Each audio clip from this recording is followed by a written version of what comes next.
नमस्कार दोस्तों, स्वागत है आपका आज की कहानी में। ये कहानी है एक छोटे से गांव के उस बच्चे की जिसके पास बड़े बड़े सपने तो थे, लेकिन हालात बहुत साधारण थे। एक छोटे से गांव में राहुल नाम का लड़का रहता था। राहुल का सपना था कि उसके पास अपनी साइकिल हो। हर दिन जब वह अपने दोस्तों को साइकिल पर स्कूल जाते देखता तो उसका मन ललचा जाता। लेकिन राहुल जानता था कि उसके परिवार की हालत ऐसी नहीं थी कि वे उसे नई साइकिल दिला सकें। राहुल के पिताजी खेतों में मजदूरी करते थे और माँ घर का काम और सिलाई करके थोड़ा पैसा जोड़ती थी। घर का गुजारा मुश्किल से चलता था।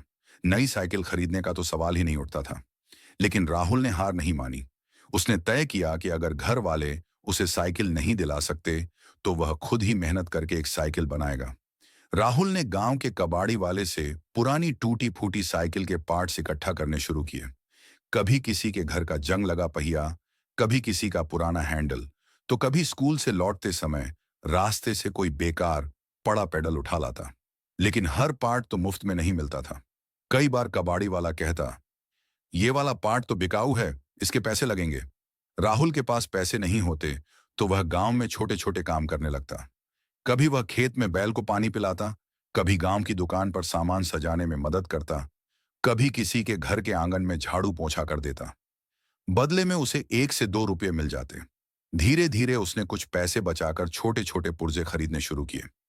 दिन बीतते गए। राहुल का सपना धीरे धीरे आकार लेने लगा।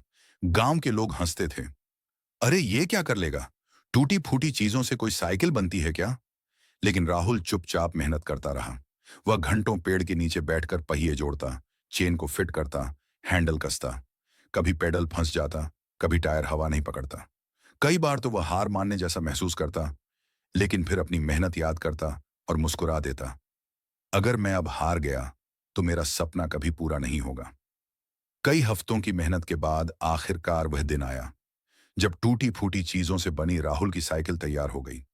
भले ही वह बिल्कुल नई जैसी चमकदार नहीं थी, लेकिन वह चलती थी और वही सबसे बड़ी जीत थी। पहली बार जब राहुल उस पर बैठा और गांव की गलियों में पैडल मारकर दौड़ा तो पूरे गांव के लोग तालियां बजाने लगे। जो लोग पहले उसका मजाक उड़ाते थे वही अब उसकी मेहनत की तारीफ कर रहे थे। राहुल के माता पिता की आंखों में गर्व के आंसू थे। उन्होंने अपने बेटे को गले लगाया और कहा, तूने साबित कर दिया कि सपने पूरे करने के लिए पैसे नहीं, मेहनत और हिम्मत चाहिए। दोस्तों, इस कहानी से हमें यह सीख मिलती है कि चाहे हालात कितने भी कठिन क्यों ना हों, अगर मेहनत और लगन हो तो कोई सपना अधूरा नहीं रहता। अगर आपको यह कहानी अच्छी लगी हो तो इसे लाइक, शेयर और सब्सक्राइब जरूर कीजिए। अगली बार फिर मिलेंगे एक नई कहानी के साथ। धन्यवाद।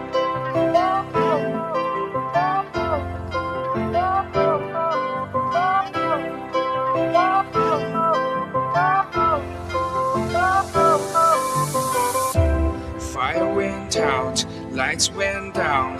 When you feel lost in your shadow, don't feel alone, don't scream so loud. We are living in this cruel world, broken but strong.